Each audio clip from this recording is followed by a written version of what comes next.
প্রিয় দেশবাসী, আজকে আমরা দেখতেছি আমার দেশের সেনাপ্রধান ভারতের প্রেসক্রিপশনে তার বক্তব্য দিতেছে। সে ভারতের মিডিয়ার ভার্সনে সে বক্তব্য দিতেছে। সে বলতেছে তার কোনো অভিভাবক নাই। সে বলতেছে সরকারের ম্যান্ডেট নাই। তুমি কে বলার ম্যান্ডেট? তুমি প্রজাতন্ত্রের কর্মচারী। তুমি বাংলাদেশের রাজনীতি নিয়ে বলার তোমার অধিকার এই সংবিধান দেয় নাই, এই রাষ্ট্র তোমাকে কোনো অধিকার দেয় নাই।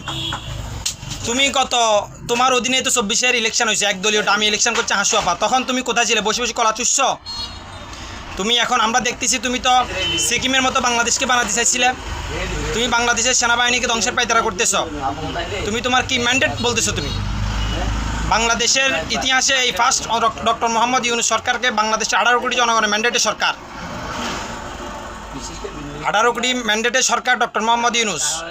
আপনি বাংলাদেশের সেনাপ্রধান আপনি দায়িত্ব নিজ ইচ্ছায় দায়িত্ব ছেড়ে দেন। আপনি বাংলাদেশ সেনাবাহিনীকে ধ্বংসের পায়তারা করতেছেন। আপনি কেন নির্বাচনের কথা বলবেন? আপনি একজন প্রজাতন্ত্রের কর্মচারী। পুলিশ কেন নির্বাচনের কথা বলবে? র্যাব কেন নির্বাচনের কথা বলবে? তারা সরকারের কর্মচারী। আপনারা প্রজাতন্ত্রের কর্মচারীর মতো থাকবেন। নির্বাচনের কথা বলবে বিএনপি, নির্বাচনের কথা বলবে জামাত, রাজনৈতিক দল 100 বার নির্বাচনের কথা বলবে। আপনি কেন বললেন 1 জানুয়ারি আমি নতুন সরকার দেখতে চাই? আপনি কেন বলবেন 1 জানুয়ারি নতুন সরকার দেখতে চান? এই জুলাই গণঅভ্যুত্থান, বাংলাদেশের তরুণ প্রজন্ম, বাংলাদেশের 18 কোটি জনগণ জুলাই গণঅভ্যুত্থানের ম্যান্ডেটের সরকার ডক্টর মোহাম্মদ ইউনূসের পাশে বাংলা জনগণ আছে।